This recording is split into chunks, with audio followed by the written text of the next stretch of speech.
পুনৰ নতুন এটা ৰেচিপি সৈতে মই ধন ফুকনৰ চেনেললৈ সকলোকে স্বাগতম জনাইছোঁ। আজি মই এটা টেষ্টি ৰেচিপি লৈছোঁ, সেইটো হৈছে জিকা সৈতে মাংস। আৰু আপোনালোকে জিকা সৈতে মাংস খাইছে নাই কমেণ্ট কৰি জনাবলৈ নাপাহৰিব। ইয়াৰ কাৰণে লোৱা সামগ্ৰীখিনি এবাৰ চাই লওঁ আহক। ইয়াৰ কাৰণে লোৱা সামগ্ৰীখিনি হৈছে দুটা জিকা লৈছোঁ মিডিয়াম চাইজৰ আৰু এটা আলু, লগত আছে মোৰ ব্ৰইলাৰ মাংস এপোৱা। আৰু মই প্ৰথমে আলু আৰু জিকাখিনি মিডিয়াম চাইজত কাটি ল'লোঁ। আৰু ইয়াৰ লগত লোৱা মই মছলা সামগ্ৰীখিনিও এবাৰ আপোনালোকক কৈ দিছোঁ।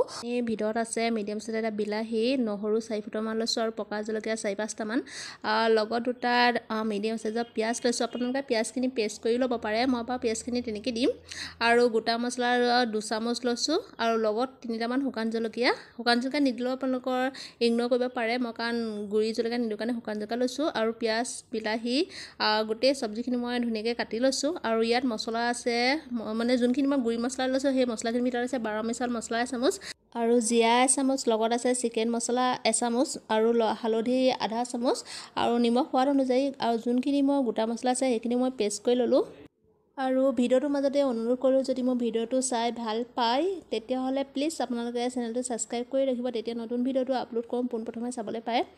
আৰু মই ননষ্টিক এখন কেৰাহী পাতি মই তাত আলুখিনি ধৰি লওক গল্ডেন ব্ৰাউন হোৱালৈকে ফ্ৰাই কৰিম। আৰু ফ্ৰাই কৰাৰ পিছত আপোনালোকক দেখুৱাই আছোঁ আলুখিনি ফ্ৰাই হৈছেগৈ। আৰু আলুখিনি মই প্ৰথমে কাঢ়ি ল'ম কাঢ়ি এখনতে, তাৰপিছত দেখুৱাই আছোঁ, আপোনালোকে চাই থাকিব।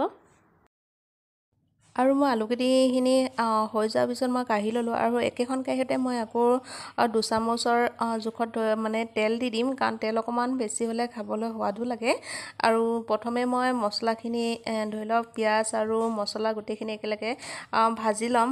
এখিলা মই প্ৰথমে তেজপাত দিছোঁ, তেজপাতখিনি দিয়াৰ পিছত মই ইয়াত এড কৰি দিছোঁ পিঁয়াজখিনি অকণমান ব্ৰাউন কালাৰ হোৱাৰ লগে লগে মই যোনখিনি মছলা পেষ্ট কৰি ৰাখিছিলোঁ পিঁয়াজখিনি ব্ৰাউন কালাৰ হৈ যোৱাত মই পিচি লোৱা মছলাখিনি এড কৰি দিছোঁ। মছলাখিনিও এতিয়া মই ল' ফ্লেমতে 5 পৰা 10 মিনিট ভাজি ল'ম, যেতিয়ালৈকে পিঁয়াজৰ যোনটো কেঁচা গোন্ধ আছে সেইখিনি নাযায় তেতিয়ালৈকে মই ভাজি ল'ম। আৰু ভজাৰ পিছত ষ্টেপ বাই ষ্টেপ আপোনালোকক দেখুৱাইছোঁ। আপোনালোকে কমেণ্ট কৰি জনাবলৈ নাপাহৰিব জিকাৰ লগত মাংস খাইছে নাই।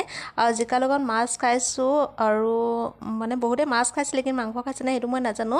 আৰু মই খোৱাৰ কাৰণে আপোনালোকৰ লগত ৰেচিপিটো শ্বেয়াৰ কৰিছিলোঁ। আৰু যোনখিনি মোৰ পিঁয়াজ ধৰি লওক হেৰিখিনি হৈ যোৱাৰ পিছত মই মছলাখিনি একেলগে এড কৰি দিছোঁ। আৰু মছলাখিনি ধৰি লওক ল' ফ্লেমতে মই 5 পৰা 10 মিনিট ভাজিম, যোনখিনি কেঁচা গোন্ধ আছে সেইখিনি যোৱালৈকে। মছলাখিনি সিজাৰ পিছত ইয়াত মই বিলাহীখিনি এড কৰি দিম। বিলাহীখিনি কাৰণ মই মিক্সিত পিচি লোৱা নাই, মই এনেকৈ দিছোঁ অকণমান ডোখৰ কৰি পেলাই। আৰু এইখিনি সিজালৈকে মই 5 পৰা 10 মিনিট ভাজি ল'ম। আৰু মই যোনখিনি বিলাহী দিছিলোঁ সেইখিনি সিজিবৰ কাৰণে মই পানী একাপ দি দিছোঁ। আৰু এইখিনি মই সিজালৈকে ধৰি লওক যোনখিনি বিলাহী মানে দি পেলাই পানী দিছিলোঁ সেইখিনি ধুনীয়াকৈ সিজি উঠিলে। আৰু সিজি উঠাত মই ইয়াত মাংসখিনি এড কৰি দিছোঁ। আৰু এতিয়া মই মাংসখিনি একেবাৰে ল' ফ্লেমতে মই 5 পৰা 10 মিনিট ভাজি ল'ম। আৰু মাংসখিনি চাওক কিমান ধুনীয়া এটা কালাৰো উঠিছে, ইয়াত কোনো মই জলকীয়া গুড়িও দিয়া নাই। আৰু খাবলৈ বহুতো টেষ্টি হৈছিলে। এবাৰ প্লিজ জিকাৰ লগত আপোনালোকে ট্ৰাই কৰি চাবচোন। আৰু ভিডিঅ'টো মাজতে অনুৰোধ কৰিছোঁ যে মোৰ চেনেলটো প্লিজ ছাবস্ক্ৰাইব কৰি ৰাখিব। আৰু মোৰ মাংসখিনি সিজি উঠাত মই জিকা আৰু আলু গুটিখিনি এড কৰি দিছোঁ। আৰু এইখিনি মই ল' ফ্লেমতে এতিয়া ভাজিম, ইয়াত কোনো পানী এড নকৰোঁ, কাৰণ জিকাৰ পৰা যোনটো পানী ওলায় সেইখিনিতে মই আধা কুক হ'ব দিম, তাৰপিছত মই ইয়াত পানী এড কৰিম। আপোনালোকে বহুতে মোৰ ভিডিঅ'বোৰ ভিজিট কৰিছে লেকিন চেনেলটো ছাবস্ক্ৰাইব কৰা নাই, প্লিজ ছাবস্ক্ৰাইব কৰি দিব, তেতিয়াই মই নতুন ভিডিঅ'বোৰ আপলোড কৰিলে আপোনালোকে চাবলৈ পাব। আৰু যোনখিনি মোৰ মাংস সম্পূৰ্ণভাৱে সিজি উঠাত ইয়াত মই আধা কাপ পানী দি দিছোঁ। আপোনালোকে পানীটো জোখৰ মতে দি ল'ব, কাৰণ মই বেছি গ্ৰেভি কৰা নাই। আৰু মাংসখিনি চাওক ধুনীয়া এটা কালাৰো উঠিছে আৰু ধুনীয়াকৈ সিজিও উঠিছে। মই আলুৰ এডোখৰ আপোনালোকক ভাঙি দেখুৱাইছোঁ, চাওকচোন আলুডোখৰ ধুনীয়াকৈ সিজি উঠিলত। আৰু মোৰ ফাইনেলি জিকাৰ লগত এই মাংসৰ ৰেচিপিটো হৈ গৈছে। আৰু মোৰ মাংসখিনি ৰেডি হোৱাত মই বাতি এটা চাৰ্ভ কৰি দেখুৱাইছোঁ। যদি মোৰ আজি এই ইউনিক ধৰণৰ ৰেচিপিটো চাই ভাল পাইছে প্লিজ লাইক, কমেণ্ট আৰু শ্বেয়াৰ ছাবস্ক্ৰাইব কৰিবলৈ নাপাহৰিব। মই যেতিয়া নতুন ভিডিঅ'বোৰ আপলোড কৰোঁ আপোনালোকে পোনপ্ৰথমে চাবলৈ পায়। আজি এই ভিডিঅ'টো ইমানতে সমাপ্ত কৰিছোঁ। নেক্সট ভিডিঅ' লগ পোৱাৰ আশাৰে আজিলৈ বাই।